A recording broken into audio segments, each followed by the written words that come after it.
तिलिस्मी दुनिया में Alice. Sweet विले नाम के एक छोटे से गांव में एक खूबसूरत लड़की रहती थी जिसका नाम था एलिस। अपने जुड़वा भाई के हमरा वो रहती थी। उनके मकान के पीछे एक खूबसूरत रंग बिरंगा बागीचा भी था। एलिस उस बागीचे में अपने भाई के साथ खेला करती और थकने पर पेड़ के नीचे बैठ जाती।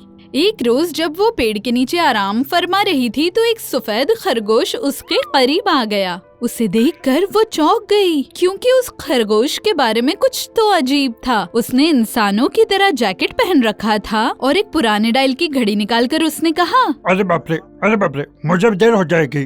वो उस खरगोश की जानिब चौंक कर देखने लगी और वो जो कह रहा था उसे समझने की कोशिश करने लगी। उसे ताज्जुब हुआ और अपने बढ़ते तजस्सुस के मारे वो उसके पीछे दौड़ने लगी। उसने देखा कि वो खरगोश एक बड़े से सुरंग में कूद रहा है। उसके पीछे पीछे एलिस भी कूद गई। उसे कुछ समझ आता इससे पहले ही उसे एहसास हो गया कि वो भी नीचे गिर रही है। या तो मैं बहुत आहिस्ता गिर रही हूँ या ये सुरंग बहुत गहरी है। जल्द ही वो किसी पत्ते की मानिंद उसके पैर पर वो उस चमकीले फर्श पर उतरी।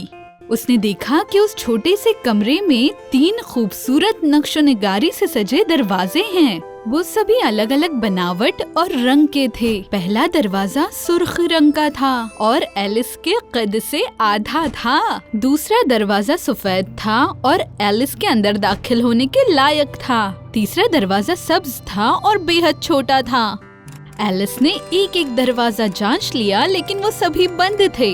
उस कमरे के बराबर बीच में उसने एक पुराना लकड़ी का मेज देखा जिस पर सोने की चाबी के सिवाय दूसरा कुछ न था, जिस पर लिखा था मेरा इस्तेमाल करें।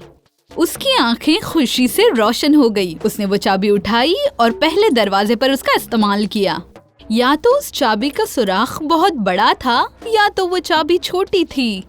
वो सुर्ख दरवाजे के लायक नहीं थी, इसलिए उसने उसे सफेद दरवाजे पर कोशिश की, लेकिन वो चाबी उस सफेद दरवाजे के लिए भी न बनी थी। फिर उसने उस चाबी का इस्तेमाल सब्ज दरवाजा खोलने के लिए किया और दरवाजा खुल भी गया। एलिस ने दरवाजा खोला और घुटने टेकते हुए अंदर दाखिल हो गई। उसने तस्वुर भी न किया होगा ऐसा बागीचा उसने देखा। बड़ी मायूसी के साथ वो हैरतज़दा हो गई। मुझे उस दरवाजे के अंदर दाखिल होने की बेहद ख्वाहिश है। दूसरे 2 दरवाजों को खोलने की उम्मीद लेकर वो उस चाबी को ढूंढने के लिए दोबारा मेज पर लौट आई, लेकिन उसने उस वक्त एक बोतल ढूंढी जिसमें सब्ज चमकती हुई दवाई थी जिस पर मुझे पियो ऐसी तहरीर दर्ज थी। एलिस ने उसे थोड़ा पी तो लिया। वो कुछ मशकूक तो जरूर थी लेकिन उसे सब्ज दरवाजे के अंदर भी जाना था।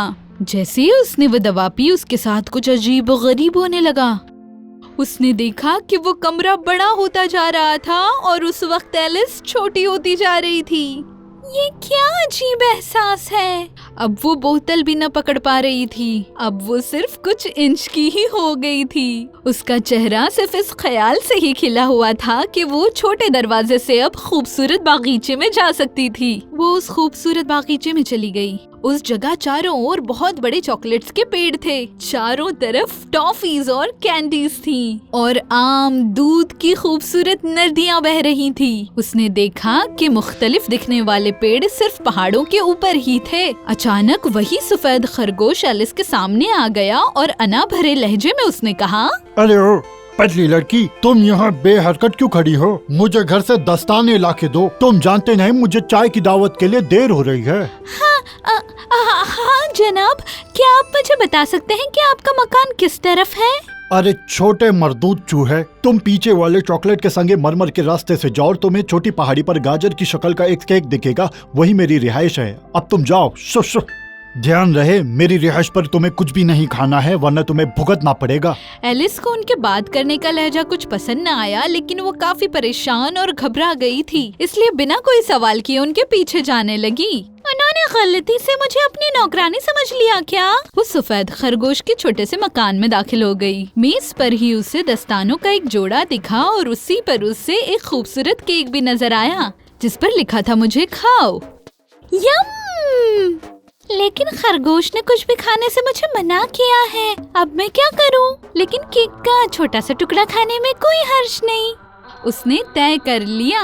जैसे ही उसने केक नोश फरमाया उसका कद बढ़ने लगा, लेकिन वो अपने असल कद तक भी न रुकी। सच में वो बहुत बड़ी होने लग गई, जिसकी वजह से उसका सर छत से टकरा गया। वो हिल न पा रही थी और अटक गई। मैं अटक गई, कोई मेरी मदद करो, कोई तो मदद करो। एलिस ने वो घर तोड़ दिया और बाहर आ गई। वो बहुत ही डर चुकी थी और एक ही दिन में उसने काफी हिम्मत दिखाई थी। जल्द ही वो करीब के जंगल में दौड़ गई और चॉकलेट के मशरूम के पास बैठ गई। ऐ खुदा, मेरे साथ ये क्या हो रहा है? मैंने आखिर क्या गलत किया है? सबसे पहले मुझे किसी भी तरह अपने असल कद में वापस आना होगा। अचानक मशरूम के पीछे से एक कीड़ा वहाँ आ गया। गरीब छोटी बड़ी लड़की, मैं तुम्हारी इमदाद करूंगा। अब मुझे गौर से सुनो। अगर तुमने ये पहेली सुलझाई तो तुम्हें इशारा मिलेगा। मैं कुछ तो हूँ जिसे तोड़कर कागज और कार्ड बनाते हैं। मेरे इस्तेमाल से तुम लोग घर बनाते हो और मैं आपके आंगन में रहता हूँ। अलविदा गरीब छोटी बड़ी लड़की। एलिस को एक पहेली देकर वो कीड़ा वहाँ से रवाना हो गया। हे, क्या तुम मुझे इसका हल नहीं बताओगे? अचानक उसे मन्नती पेड़ की याद आ गई। ओह हाँ, मुझे इसका हल मिल गया।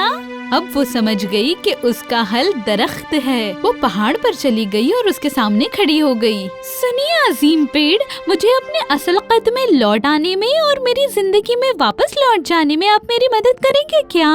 बेशक मेरी प्यारी एलिस, मैं कल्प वृक्ष हूँ और मुझे सदियों का इल्म है।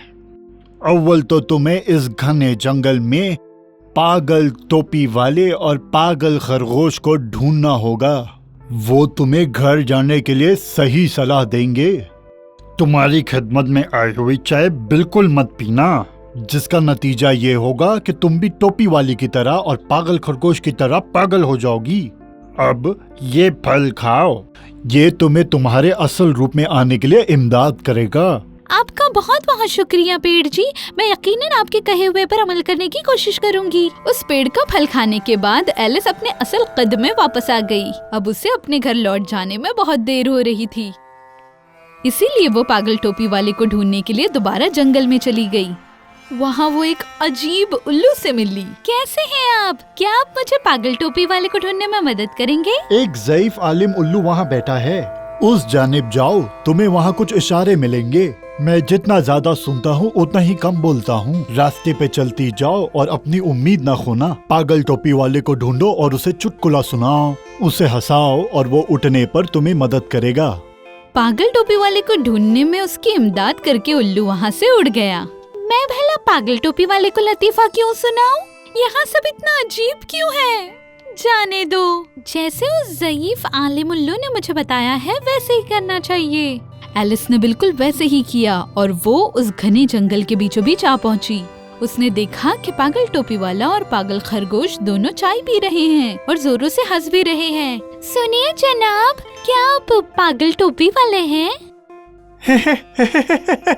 पहले मुझे बताओ कि कौन हो तुम?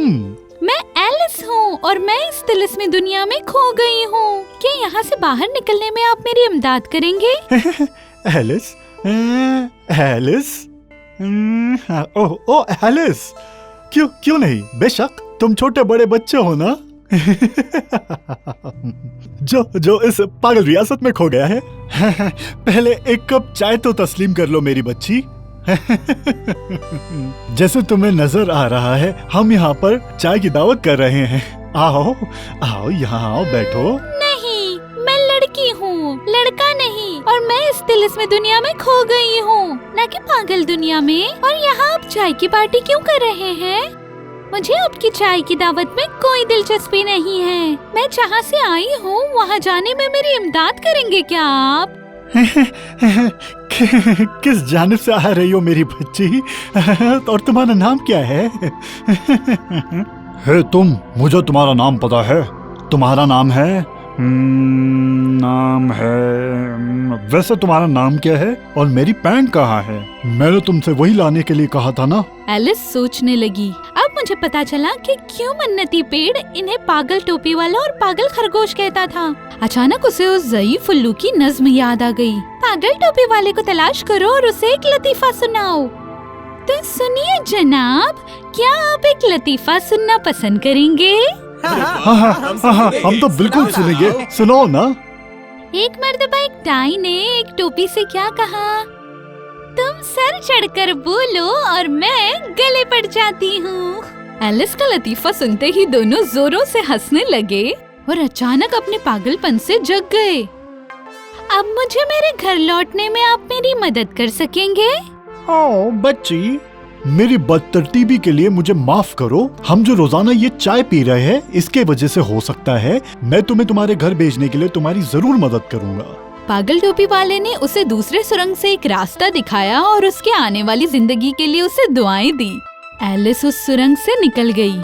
उस सुरंग में अंधेरा होने की वजह से वो वहाँ कुछ चीजें देख नहीं पा रही थी।